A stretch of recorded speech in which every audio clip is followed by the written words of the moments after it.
I don't mess around with this, folks, guys. Yeah. Are there any mediums you have yet to work? This is for both of you. Are there any mediums you have yet to work in that you would like to if you had the opportunity? Mediums like psychics. Because yes. No. I'm kidding. That'd be after you're dead, wouldn't it? Yes, I will want to work with psychics after I'm dead. Things like graphic novels, video, graphic novels, video, comic book, that sort of thing. They're making a musical out of my book. So that's it's true. It's going to be either The Strangely Beautiful Tale of Miss Percy Parker, or if that can't fit on a marquee, it'll be Strangely Beautiful, the musical. I was approached by a team that includes the musical director for Memphis, which just won a bunch of Tonys last year. Yay. Kenny Seymour, he's writing the music. The vocal arrangements are being done by Jim Abbott, who did Wicked. And so we have a couple of fantastic folks on board. We've got a great lyricist. I have my hand in the script. So we have a draft of the script right now. There's about, I've heard clips of about 12 different songs that are gorgeous. The scoring is beautiful. I can share none of it yet because it is very, very early, in the very, very early stages of this.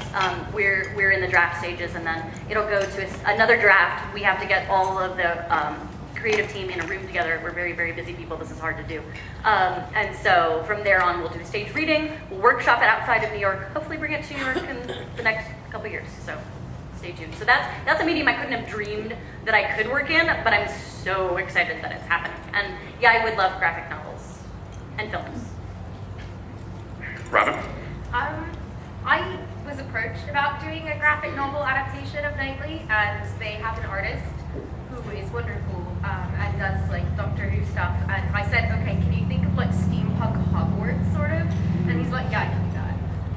So it would be really fun. I'm working on the script now. I don't know how well I can do, but they're waiting for it to determine whether or not I've done it well. So that's going on. That's really cool. And we are trying to find the right screenwriter. We have the right producer, I suppose, for Knightley Academy, the film series. The film series. It's exciting. Yeah, I don't know. It's very surreal. It's not 100% that anything is happening, but you know, I like flew out to LA and I met with people, and they were sending me screenplays from these screenwriters to see if like I wanted them to try. And it's a long way off, but I'm hopeful, and that's really cool. I don't know what I would like to do outside of. Yeah, I like what I'm doing. I'm happy with it. You mentioned the graphic novel. How difficult is it to convert a book to graphic novel format? How difficult is it to write graphic novel format in general when that's not something that you do a lot? Is I think I don't know. I think I'm very good at converting because I'm not just like trying to squeeze the whole book in. I'm like, how can I take the concept and make it a graphic novel?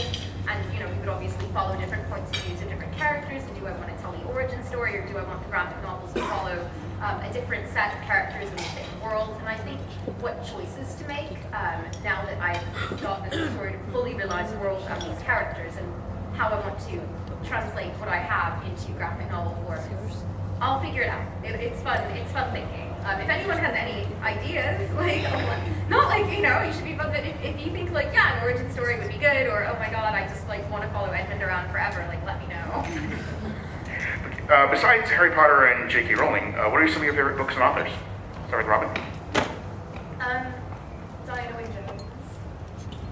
I adore her. I'm really, one of my favorite books of all time is Theophilus and Dorothy. I'm like a classics geek, really. I did my thesis in college on the Sherlock Holmes stories, so I'm a Sherlock Holmesian scholar, I guess. Yeah, I'm into everything. Are you a member of the Holmes Society? I am not a member of the Holmes Society. I've considered it. I want to apply, and I've got some very good like Holmesian papers, because I don't really like what I did. I think it needs more work. We'll see soon. Very cool. Deanna? I definitely defer to the classics when I talk about anything like other than Harry Potter. I geek out about the Brontes, and I really geek out about Edgar Allan Poe. Edgar Allan Poe was probably the first author I read that blew my mind. He's one of my first literary memories. Reading him as a kid and being like, you've just opened my mind. Like I've just found my soulmate. Edgar Allan Poe is my soulmate. This explains a lot.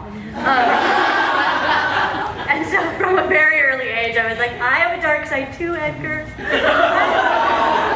I understand. And so that really kind of set the tone for everything else. You know, it all goes back to Poe. And to the fantasists, of course, C.S. Lewis and Tolkien were hugely formative for me, hugely.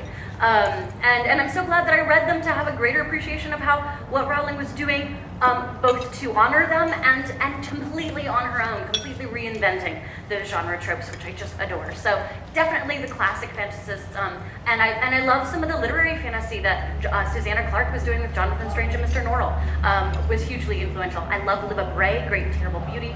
Anything that's like set in Victorian, I kind of defer to that. Also, I love mystery writers. I love Anne Perry. I love Elizabeth Peters. They both write wonderful, Anne Perry, very depressing Victorian mysteries. So when I'm done with that, I read Elizabeth Peters, who writes very funny Victorian mysteries. So. We have one more question, and we're going to move on to the open Q&A. Do you have any interesting book signing stories to share? Yes, when Richard Jones came to my London signing, and I looked up and like, oh my God, it's Richard Jones, everybody, this is Richard Jones, he's from Most Haunted, and he's like helping me with all of my ghosts in my book, and I said this on the microphone in front of everyone. I was like, and so suddenly here I was like, sort of dressed in my regalia, very, very poised, and then suddenly I'm like squee fangirl for this very unassuming, just vaguely ginger man walking in to, hello. So that was probably my favorite one. Robin? I was a speaker at the Philadelphia Book Festival, and they had my book signing opposite Chelsea Handler. And so she had paparazzi photographing her line, and I was sitting there in the children's tent across the way, just a little sad. And and so, I had people coming, and it was really cute. But this was a while ago, so my book had just come out 2 weeks ago, and this old lady wanders over, and she's like, oh, what's this book about? And she's like, oh, do you think I should buy it? And in your opinion, and asking me these sorts of questions. And I was going with it, and I said, yeah, and she's like, is there sales tax and blah blah blah. And I'm like, yeah, all right. And I'm like, look, if you buy a copy, I'd be happy to sign it for you. And she goes, oh, you're the author. And I was like, yeah. Before we move on to the open Q&A, is there anything each of you would like to plug? Anything coming up, events, projects? I think we've covered that. November feels like it's a long way off. It's actually very short in the publishing calendar, but I'm excited that I have a short story entitled At the Doorstep, which is in a anthology called Candle in the Attic Window. It's an anthology of Gothic horror. I'm very excited about that because it's published by Innsmouth Press. They do a lot of H.P. Lovecraft stuff, Lovecraftian things, which I love. So I hated the squid out there, the elder, and so that's going to be out at some point. I just don't know. I'm also doing some work with Unhallowed Metropolis, which is the neo-Victorian gas mask chic role-playing game of neo-Victorian horror. That's what it is. So it's essentially like a zombie plague wiped out everything in 1905, and the Society of the Worlds returned to the Gilded Age, the Victorian age. It's just that it's 2005. So, or 2005, did I just say 2005? Yeah, it's 2105, so it's set in the future, but it's really, really neat. I'm writing some pieces of fiction set in their world, which is a very, very, very, very creepy neo-Victorian world, which is very, very cool. So I am on Twitter and twittering a lot. I'm also on Facebook stuff, so I honestly will keep you guys posted too about the musical and what's at the next step for that as soon as we sort of know. It's just when things are in the planning stages and the early process, there's no strict dates on anything. But please join my series in the fall too, because that's gonna hopefully they're gonna push that pretty hard. So I'm excited about it. I'm excited about that too. I can't wait to read it. Thanks. What I have? Oh, if you guys if you like music about books, there's a free EP that you can download at nightlyacademy.com, and it has night rock songs on it. It's really it's free, and a lot of my friends contributed. Dustin from Horrible Fiction, Mary Beth Schroeder, who does Wizard Rock as Nagini, Leanne Graham, who else? I'm forgetting somebody and I feel terrible. Oh, and Raven Zoe. And so yeah, you can download them for free.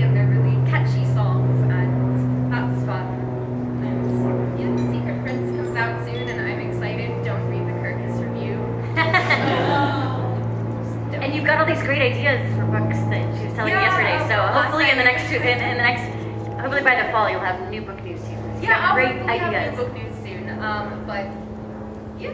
What is the formal release date for Secret Prince? June 28th. Everyone knows it but me. I'm notorious for not knowing when my books come out. I actually accidentally wound up at a Good Charlotte concert as press the day the Nightly Academy paperback came out, and I was in a Barnes & Noble, and I didn't even think that it had come out. And I got home, and my friend was like, do you buy an extra press pass if you want to do this pit and do some photography? I'm like, sure. I get home, and my Twitter has been like blown up with like happy book release day, and it's like 11:30 at night. I'm like, oh, I never know when they come out.